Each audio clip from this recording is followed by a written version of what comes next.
The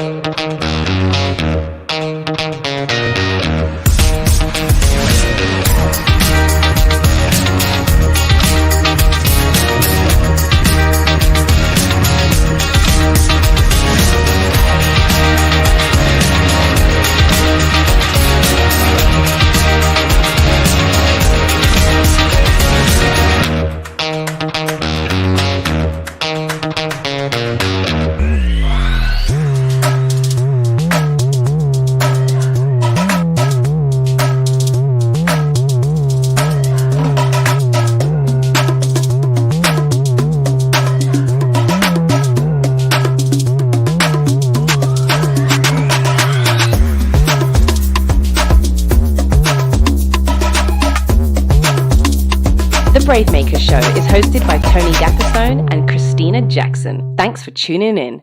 It's showtime. It's showtime, party people. What's up, Bravemakers? My name is Tony Gapperstone. My pronouns are he, him, his, and I'm a Caucasian man in Redwood City, California. I am wearing a black trucker hat today. I'm wearing glasses. I think I've got some bags under my eyes because I was up till 2 o'clock in the morning. More about that later. I am a writer-director. You can find me at tonygap.com and on all the socials at Tony Gapperstone. I love that I get to be every week right here with my friend, my colleague, and the producer of my next feature film, Christina Ray Jackson. Uh-oh, you're muted. Hold up. There she comes. She's coming. We see her. Hey. Almost. Hey. Let's see. Rookie mistake. Here we go. Yes. So I'm here. I'm coming to you from Dublin. Tony, it's awesome to be here. I am Christina Ray Jackson, and I am also a writer and an actor and a producer on Tony's next feature film. And I too probably have some eye bags because I was up late partying and celebrating. What were we celebrating, Tony? Nothing really too big. It was just kind of major. A feature film that we released into the world. That's so wild. Only something that's been in the work for I don't know how long. That was shot during COVID with a million obstacles. We were there. Last night, Christine and I got to do what we do every week live. It was so cool. Yeah. We were sitting next to each other on director's chairs with a full theater full of our friends, family, cast, crew, donors. Mm-hmm. It was so invigorating. Christine, I just loved it. We looked at each other at one point. Christina said, "We're doing it. This is so surreal." And it totally was. It totally was. No mask, no cameras, face to face. We were sharing a mic. We were sharing a microphone. Yeah, I'm okay. I'm feeling good right now. So hopefully everybody stays healthy.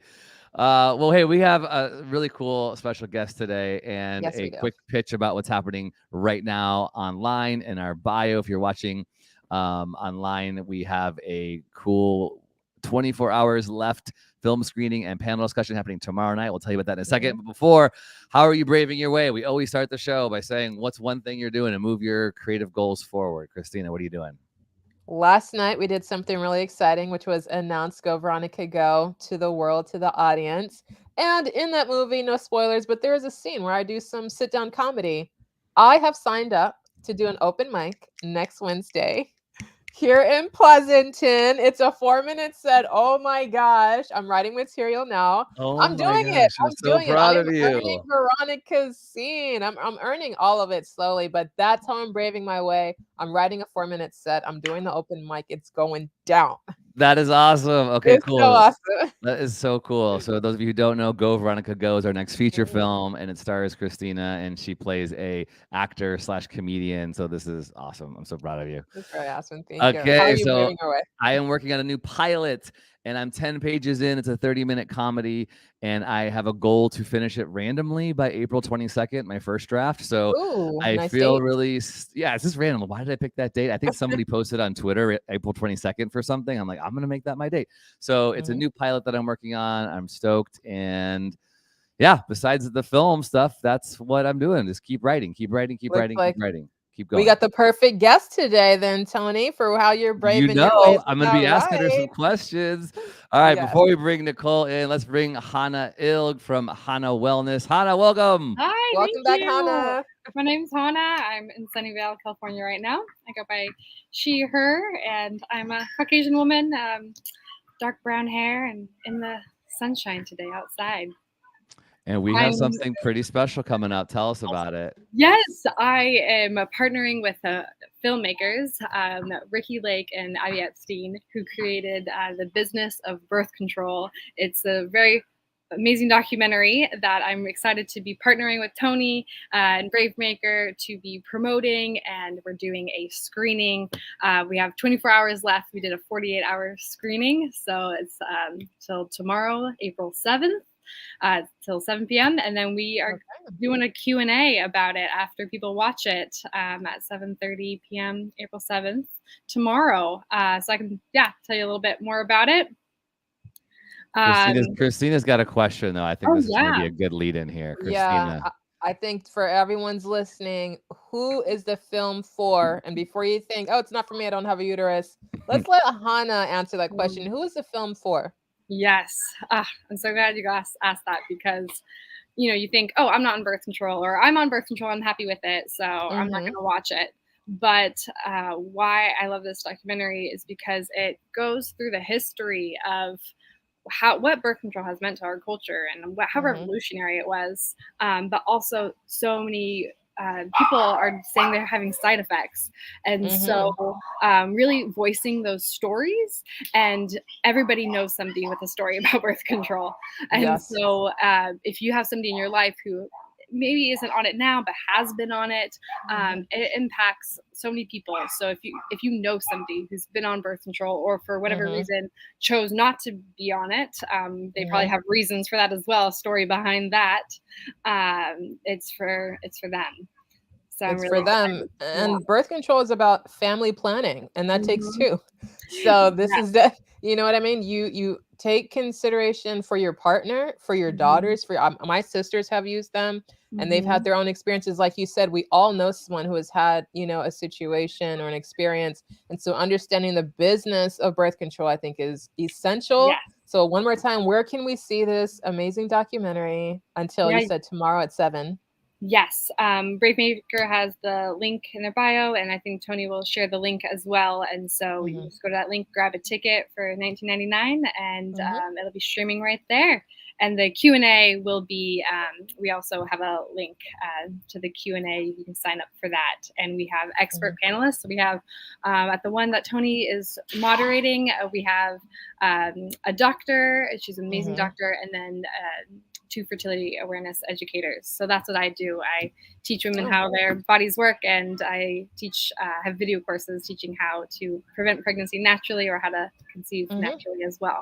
So it's really fun alternative if somebody needs that as well. Very cool. I say this is informative and it's provocative. Yeah. So take a watch. Yeah, all about informed consent for That's sure. Right. I love it. Well, Hannah, thank you so much for joining us. I will see you tomorrow night on the panel. Okay. Bye. See ya. Bye, Hannah. All right, Christina, give us an intro to who we're going to be talking to today. We have a phenomenal writer, television producer, powerhouse. Welcome, Niceole Levy. Hey. Hi, Nicole. She's at the beach today, so soak up her sunshine, because not all of us are. I know, I am. And for everybody, it is pronounced Nicole, even though it's spelled weird. Last name is Levy. I am a she, her, and I am a Black woman, and I am in Long Beach today. Beautiful. Awesome. Well, Christina always likes to lead out this conversation with the origin. Go for it, Christina. Yes, I love a good origin story. Nicole, where were you born and raised? How has your journey uniquely prepared you for the work you're doing today? I was born in Kingsville, Texas. I was raised in Ridgecrest, California. Probably never heard of it before. It is between Lancaster and Bakersfield. And how that uniquely prepared me for where I am now is there's literally nothing to do. So I watch TV all day, every summer vacation, and fell in love with television and films, and thought I was going to be an actress. That is actually what I came to LA to do. And everyone kept saying to me, but you're so good at making up stories. Why don't you be a writer? And I was like, boring. I'm going to go be an actress. Boring. And then I got into the American Academy of Dramatic Arts. And it was in the course of studying there that I realized I was a writer who could act and not an actress who could write. Oh, very And good. Yeah. had to admit that all the people who said maybe you should be a writer were correct. You got to jump in sometimes to find out. You know what also is wild? I lived in Stockton for a long time, drove to LA all the time, probably past your city. You know, it's right on the way. It's like part of that. And you're not far from LA. So you made your way to the City of Lights, discovered you're happier behind the camera instead of in front of it. Yes. Yes. Yeah. And in large part, I think part of that was, and God bless them, like I had at the time acting teachers who said to me, like, look, I just want to be straight with you. Like, you're not going to get to play Black characters because people do not look at you and see a Black woman. And of course, I was like, well, that's ridiculous. That's who I am. That's who I've always been. Like, I've never identified as anything else. And they were like, no, I get it. But that's not what people see.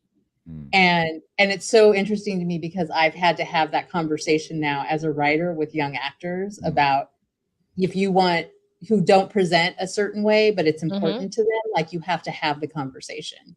You have to bring it up yourself because other people won't see it. And so if it's important to your identity, you bring it up and you champion that for yourself. But, you know, back then I was like 21 and I was like, well, I don't want to fight about being Black all the time. I'm just going to go write some stuff. Yeah. Well, this is great for the next part of the conversation. First of all, I love you're bringing up and surfacing the complexity of the industry, especially right now. There's a lot of strides being made toward how do we have proper representation and diverse representation and the nuanced representation of what ethnicity is. And so that's a beautiful thing. I first found you. So I'm a part of screenwriting Twitter, and people who hear that, two words put together could either have a very positive feeling or a negative. You know, just like social media anywhere, it could be a very fun game, or it could also be very annoying and overwhelming. But there's good people like Niceole putting things out into the world. And I think I first saw you toward the end of last year because you put out a book about being in the writer's room. And I'm like, this is my goal. I want to write television. And so I want to talk to this person about what that looks like. So as you're in the writer's room, as you are, you know, creating stories, you're in one now, talk about this book and then things that you're learning. And I also want to talk about how you feel you're making a difference or how your writing can create a changed landscape from what you experienced coming up. Sure, absolutely. I have been incredibly lucky because my career doesn't exist without mentorship. I had mentors through the network writing programs I did both CBS and then NBC's Writers on the Verge. And then I also found writers who were willing to be mentors to me, to give me advice, to help guide and shape me. And that's really the only way you get information about how to be in a writer's room. Like it is sort of this mysterious thing, like people hear writer's room, but nobody actually knows how it works. And I was very lucky that my experiences as a lower level writer in my rooms was incredibly instructive and positive because I worked with showrunners and upper level writers who saw potential in me and therefore helped give me the building blocks to keep making my career happen. And so last year, I guess the end of 2020, Carol Kirshner, who runs the CBS Writers Mentoring Program, she works with the Humanitas organization. She helped organize Mentorship Matters last year, which I just finished the first year of mentorship with. And then she also runs the Showrunner training program at the Writers Guild. And she has been on Team Niceole from the day I interviewed with her for the CBS Writers Program. And she was like, someone needs to write a book about this. And I was like, oh, someone should write a book about the writer's room. And she was like, you should do it. And I was like, who has time for that? I don't have time to write a book. Are you crazy? But I sat down to do the initial exercise, which was, okay, like, let me try to make a table of contents, and realized how much I had learned and had to share about how writers' rooms work. Because I was on three single season shows, four single seasons, either because the show got canceled or because I moved on. And so it was a lot of change. It's a lot of different show running methodologies and different personalities and, you know, how the logistics of the room work. And then now I've had, different experiences as a mid and upper level writer. And so I was able to sort of put all that together in the Writer's Room Survival Guide to hopefully demystify it all a little bit, to give people some insight into how to survive the first year, and then how to look at it as a career building exercise. Like, yes, you're there to do a job and do it well, but you're also training yourself for when you're the person in charge. That's good. I like that. That is really good. So how should writers, I'm a writer and an actor, so how should writers approach your book? What's the best way to tackle your book to get the most out of it, to get to those upper levels in the writing room? I think it's laid out in a way to really, like, you just start at the beginning, right? Like, I tried to keep in mind that there are going to be people who like want to jump to certain things, like what's it like to be on set and what's, but it's organized in a like, okay, like you got the email, like you got the offer and you got the email about here's when we start. Here's your start day and here's where you go and here's the instructions about parking and all that. And that's really the start of it. Because when you get that email, right, the start email has the names of everyone else who is going to be in your writer's room because it's a big group email. And so the first thing you should do is Google all the people who are going to be in your writer's room that you haven't met and see if you have common ground, see if they worked on a show you loved, see if they worked with anybody you know, because you're coming into a room of anywhere from 4 to 10-ish strangers. And you've met the showrunner probably. Usually you've only met the showrunner. And it's like, where can you have launching points? Where can you have conversation starters when you get in there? And so it starts, don't skip around. Starts at that moment. Yeah, so don't skip around. Start at the beginning.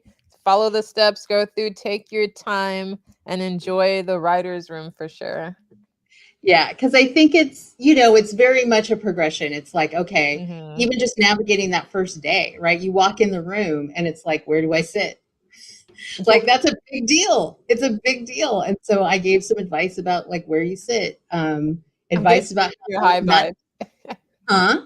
I'm getting like junior high vibes. Like you're back in junior high, it all matters. You got to find your clique.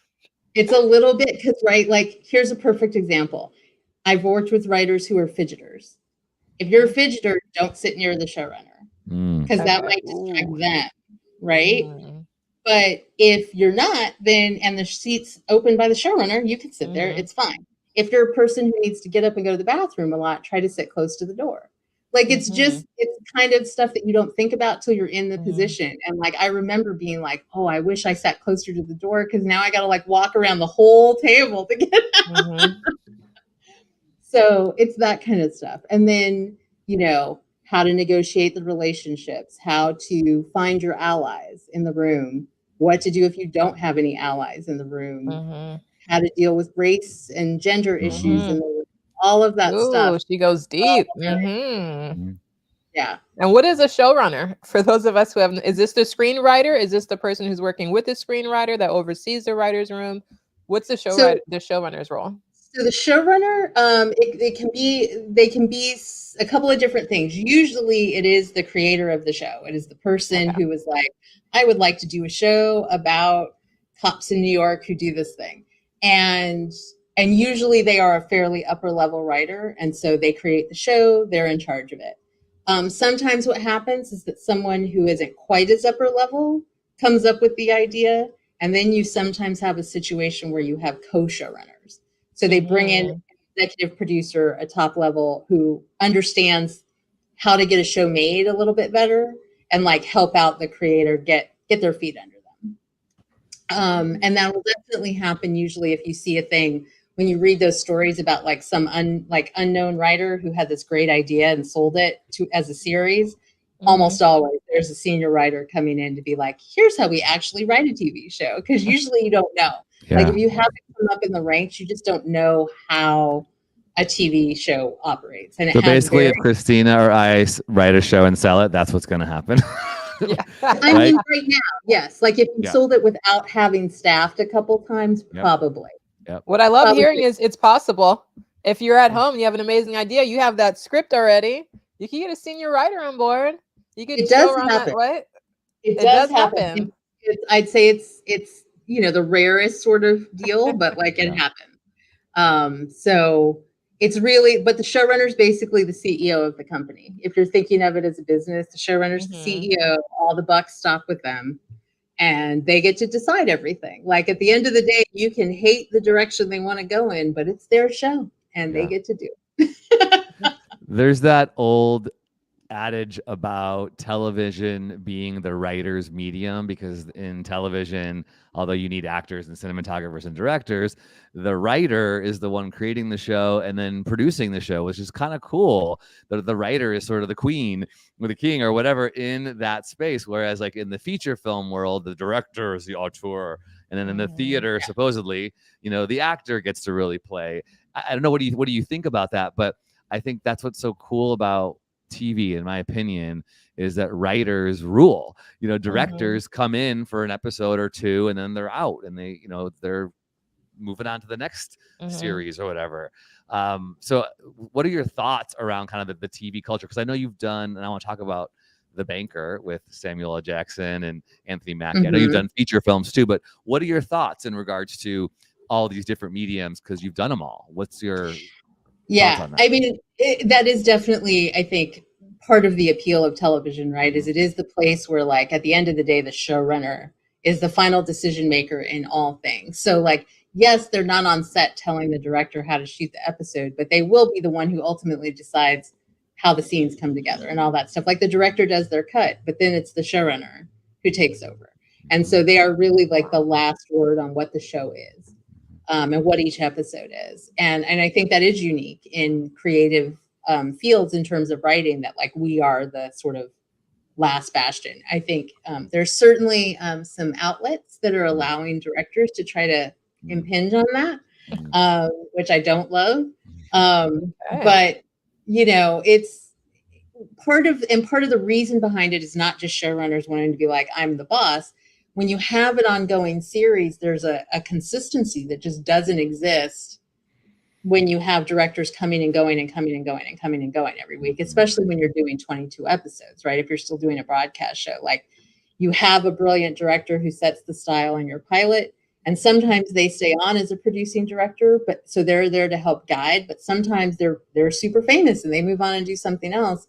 And so you need directors who can come in and execute the tone of the show and the look of the show and are invested in doing that for you. Like that is how they are of service. And I've worked with mostly great directors in TV. I've certainly had a few not great experiences. And I think it is usually when there's a lack of understanding about what the show needs to succeed. Like when it's not that they don't have brilliant ideas, the brilliant ideas just don't serve the show. And that's usually when it becomes a problem. But, there's something about that partnership too with the actors, right? Because you're, again, unless you have a producing director who's sort of there guiding all the stuff all the time, the actors build their relationships with the writers.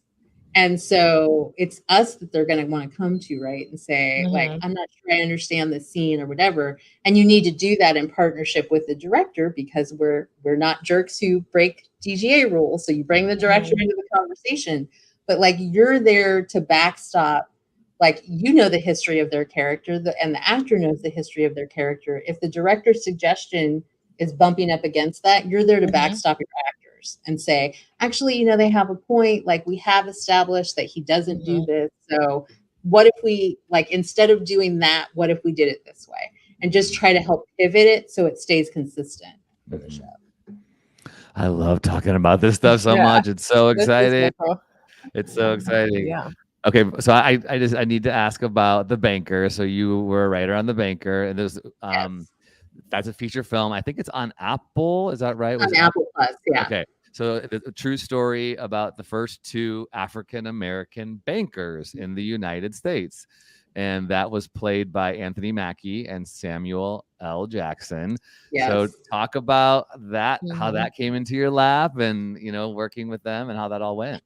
I will. So slight historical correction. They were not the first Black bankers, but they were the first ones who sort of tried to operate it in a way that was like we can be everybody's bank if they don't know we're Black, basically. Because what would happen, right, if there were Black banks in Texas, but like no white people would bank them. Okay. So they were trying to like have a bigger capital base by being everybody's bank.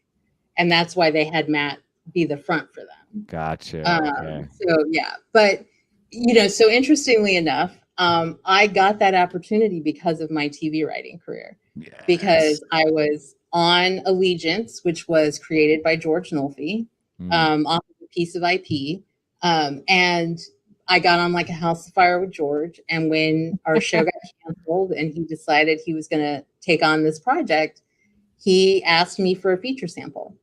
And I had one and I sent it to him. And he called me the next week and said, I'm going to tell you a story about these two Black men who lived in Los Angeles and became millionaires, and they owned this huge building downtown. And then they went to Texas and bought a bank and tried to help people and ended up, in trouble with the FBI. And I was like, that's real? That happened?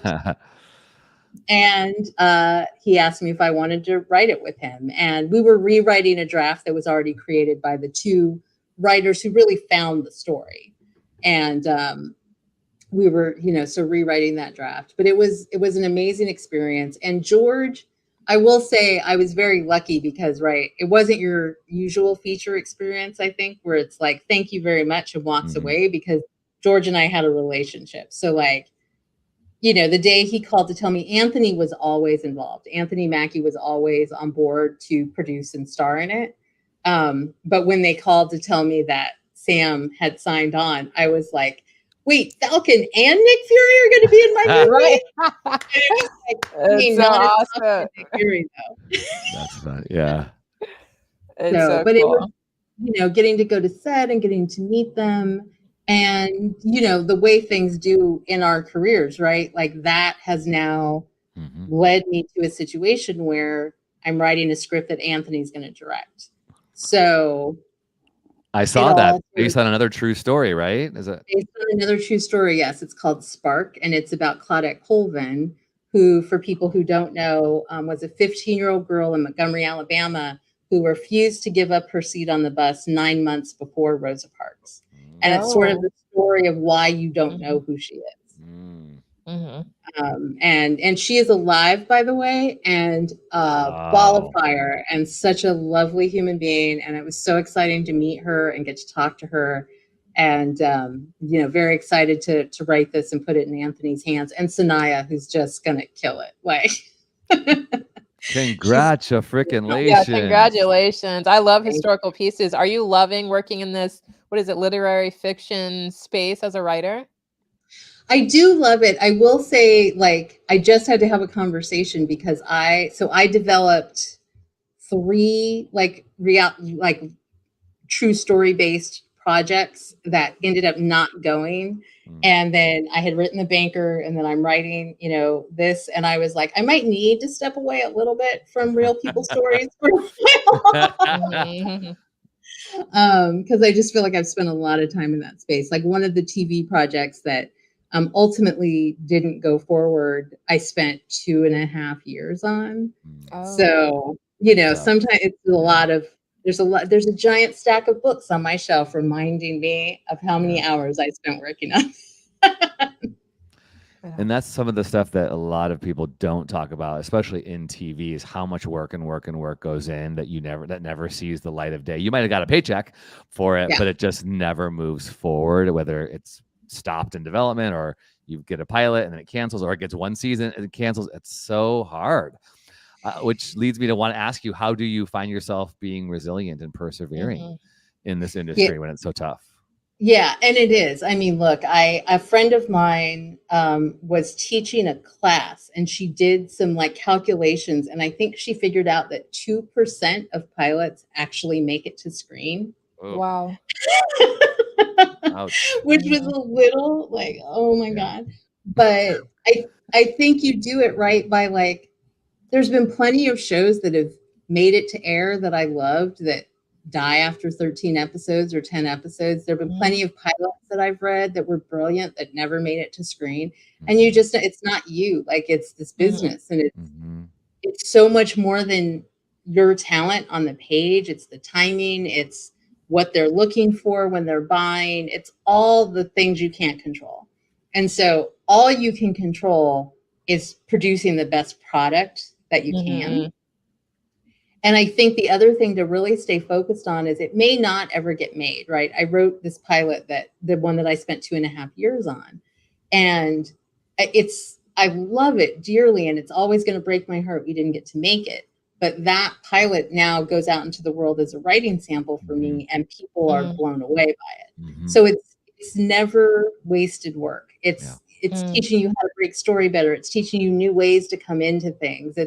It's frustrating, especially like when you end up doing these things called bake-offs. Are you guys familiar with this? No, tell us. This is when you get an email or a call from your rep about an open writing assignment. And it means that a studio or a pod has a piece of IP or an idea that they like, and they're looking for a writer to do it. And they usually talk to, I'll just average it and say 5 or 6 people. And if they like you, then they'll ask you to come back with a take. And then maybe they hear the takes and they narrow it to 3 people. And then 3 people will pitch their full pitches. And then they'll decide who they want to move forward with to go to the studio and do all that stuff with. A bake-off. It's a bake-off. And it's a lot of work to just hopefully get the chance to try to sell a show. And when you're first starting developing, it happens a lot. And you know, if you love the projects, then it's not wasted work, because you're gonna come up with ideas and you can use those ideas somewhere else. I just pulled a location out of a pitch that died on the Vine last year to use in a feature project that I'm going to do, because I did all this research on the location and I was like, well, let me use that now. Yeah, that's great. Yeah, it sounds like a career. You definitely have to enjoy the journey. Yeah, you have to just, you know, and I mean, look, this always sounds a little Pollyanna when I say it, but I'm a firm believer that I only get the jobs that are meant to be mine. Yes. And, you know, there have been jobs I was heartbroken not to get. And then I found out they were nightmares, right? So I was like, whoa, I'm glad I was over here on my job with the cool people that were nice and like hung out together. And like, so, you know, part of it's just how you frame it in your head. And it's easy to get down and be sad and be depressed. And I think we all need time when our projects die, all that stuff, to be upset. But then you just got to be like, okay, I'm done now. Like, what's next? That's interesting. Grieving a project as an artist, as a filmmaker. That's wild. I want to know. So the showrunners are like the platform of all the shows. I think as a viewer, I watch the credits. I'm looking for the director. How do we identify the showrunner in the credits? Who really is behind the magic of a show? So the showrunner is usually, I want to say always, I guess that could be an overstatement, is usually the executive producer. Okay.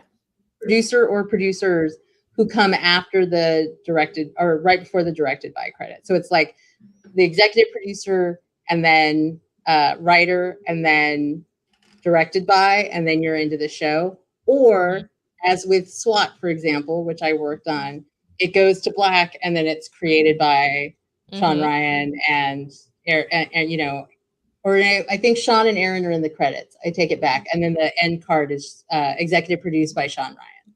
So it's like, it's always got a little prominence to it, whether it's in the opening titles or it's in the end titles. Beautiful education today. You can find Nicole's IMDb page and see all the things that she's done. She just referenced S.W.A.T, which is great. Shades of Blue, other different things, Cloak and Dagger that she's written on. Lots of different credits and lots of different episodes. Can you talk about what you're working on right now, Nicole? You said you're in like Long Beach, but you're going to New York because your showrunners are there. So pandemic has changed the way things are being written. People aren't always in the same room. So what are things looking like for you right now?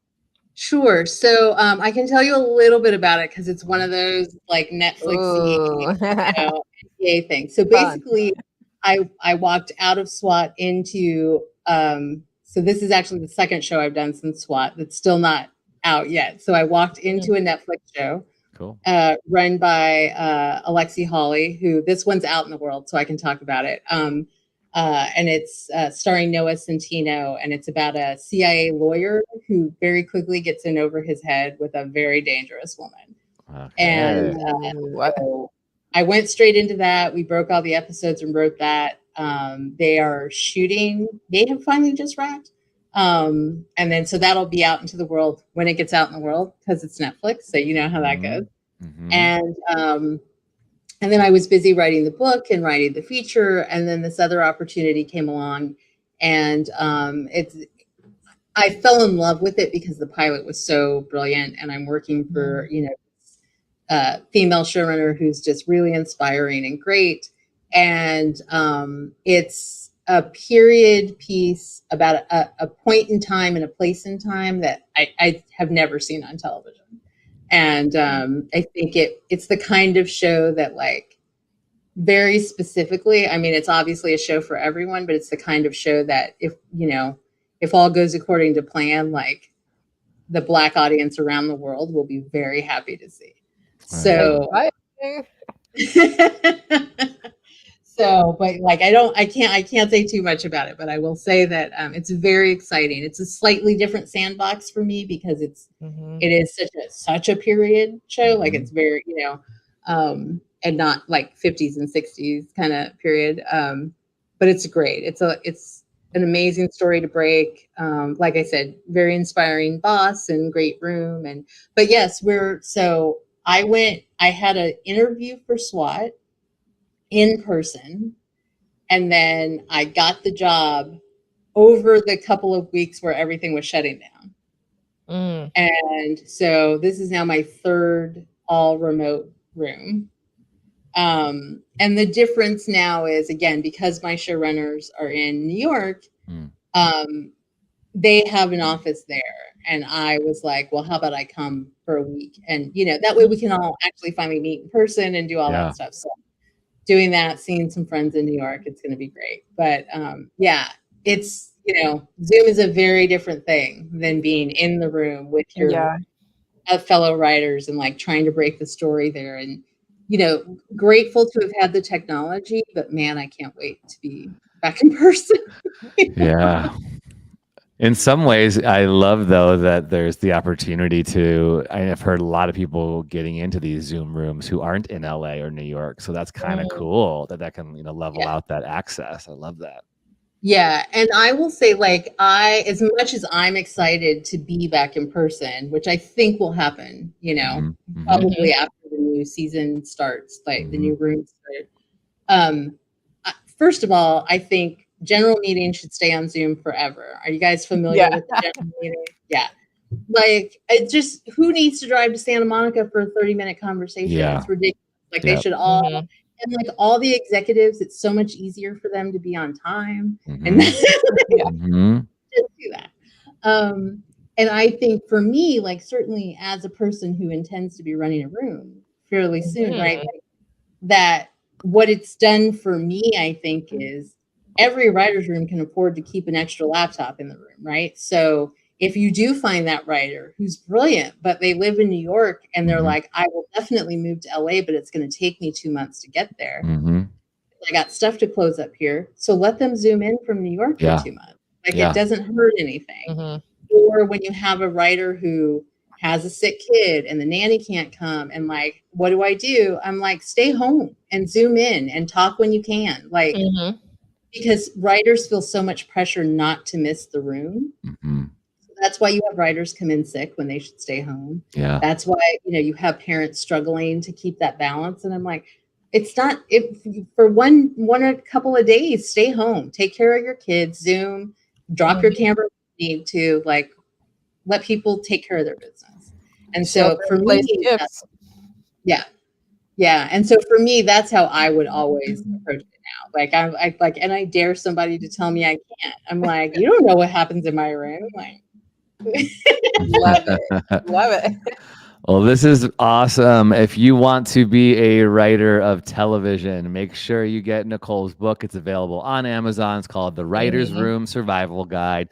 Don't screw up the lunch order and other keys to happy writers' rooms. Nicole, this is so good. Thank you so much for your time and sharing your experiences. Will you hang out with us and give us your favorite things of the week? Sure. All right, let's do it. Brave Faves. TV shows, films, books, songs, technology, clothing, podcast, food, and more. These are a few of our favorite people, places, and things. Brave Faves.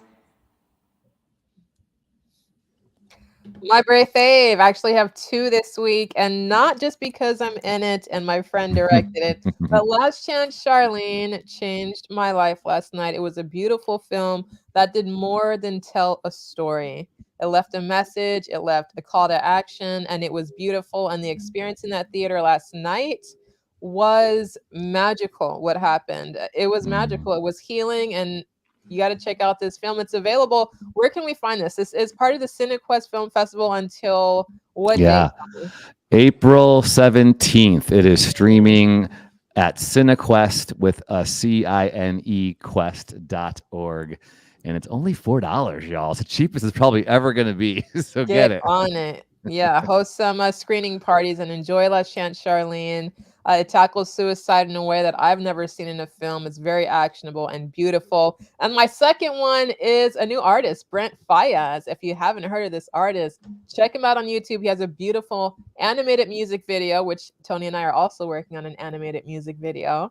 And it is called Let Me Know. That's the name of the single. His name is Brent Faiyaz. Check it out. It's about social justice and love and all that stuff Brave Maker cares about. And I'll throw it over to you, Tony. What's your brave fave? Oh, I was just a little slow getting on your thing, but I will. Okay. I will post this too after the ad comes up, so you all could see this amazing animated music video by Christina's brave fave. There it is. Yes. And while that's playing, I will tell you. Last week, usually I'm not always the food faver. I'm always like faving a new show or something I'm watching or binging. But I have been since the Oscars. I was in charge of doing the buffet, if you will, of snacks at our house for the Oscar party. And so I went to Trader Joe's and I spent $100 on all different sorts of things. And one of the things I got was Trader Joe's sangria, y'all. It was $6.99 and it was so good. I can't even handle how good it was. So I chopped up like some apples and some berries and I just threw it in. It was just delicious. So Trader Joe's sangria. Last week I faved Trader Joe's almond butter pretzels. I don't know. They're not paying me for this, but not yet. They clearly should be. We do need a sponsor from Trader Joe's. So anyways, that was great. What about you, Niceole? What do you want to fave? I'm going to fave 2 TV shows that are very different. If you are looking for just the joyful, makes you feel good, I need a break from the dumpster fire that is often our world, I recommend Ghosts on CBS. It is pure delight and so just warm. It's like a hug. Every week it's a hug. And it makes me so happy. I want to shout out Danielle Pinnock. We had her husband on. Danielle plays the opera singer from the 20s. Yes. So funny. Oh my God. It's so great and so wonderful. And just that cast is amazing. And it's just like every week, I'm just so happy after I watched it. And then my very different TV pick, but that I think is so good. It may eventually crack my top 5 of all time. Like if they stick the landing in the 4th and final season, might make it, is My Brilliant Friend, which is on HBO and HBO Max. And it is in Italian, so it's subtitled. So I know that's a thing for some folks. It's Italian. Here we go, Tony. You got me. Performances are amazing. Like every actress who has played these 2 lead characters kills it. And it's just it's such an exploration of like female friendship and the good parts and the bad parts, right? It's delightful. So if you're looking for something to watch, it is it's not going to be light and fluffy, but it's definitely beautiful. You can watch that, then cleanse your palate with Ghost. So that's good. Yeah. These are good. Thanks for the faves, Niceole. All right, hang out with us for just 2 more minutes. We'd love to get a picture with you before we go, but I just want to say thank you to all of our viewers and audiences, both live and on the replay. We hope you will support Niceole and her work. You can follow her at Niceole Cookies. That's Niceole Cookies on Insta and Twitter. And go be a part of screenwriting Twitter. Bring some love and joy. Bring some Ghost CBS joy to that space. But as a reminder, we did our film last night. Last Chance, Charlene. It is available till April 17th. Please go take a look at it. Watch it. Share it. It's a great, I think, starter conversation about how to have tough conversations about really difficult things. And know that we made that film on a very low budget. We made that film on people's donations. Every single dollar that we made that film with came because someone gave a donation to Bravemaker. So thank you to all of our donors out there. We have 23 people who donate to us every week by going to bravemaker.com/donate. We're a 501c3 nonprofit, so it's all tax deductible. So if you want to become one of those donors, support the work that Christine and I are doing, that helps us pay our actors and crew to do all of our media that we're creating here. And we already have our next one, Go Veronica Go, starring Christina Ray Jackson in the lead role. And we're looking for executive producers on that. Contact us. Christine and I are just a DM away on all the socials. You know where to find me. Right. I'm at Tony Gapistone, and Christina is at Christina Ray Jackson. Yes, and come back next Wednesday, 4 p.m. Pacific Standard Time. We will have an amazing filmmaker with us, a friend we met in our amazing Gatekeepers group, and her name is Ari Rawson. Hope I pronounced that right. And we have to thank our team behind the scenes, our amazing producer, Amy Cohen, for the live show, Carrie Alley, our social media manager, Barnell Amos, our podcast editor, and Emerson Morley, our Bravemaker intern out of San Francisco. And Sarah Golia has recently joined us. And this is wonderful. The Bravemaker family keeps growing, and we hope you continue to join us and offer your support in the form of donations. We love it. It's how we keep this show rocking and rolling. That's it. All right, Niceole, thank you so much for your time. Thank you so much. We're going to be following you. We're going to be getting your book. Hopefully, we're going to see more shows and films written and produced by you. And, we would love to have you back at any time. And thanks so much. Stay till after the bumper, and we'll take a quick snapshot with you. Okay, great. All right, everybody. Thanks for watching. Brave Stories Change the World. And you are the story. Bye, everybody.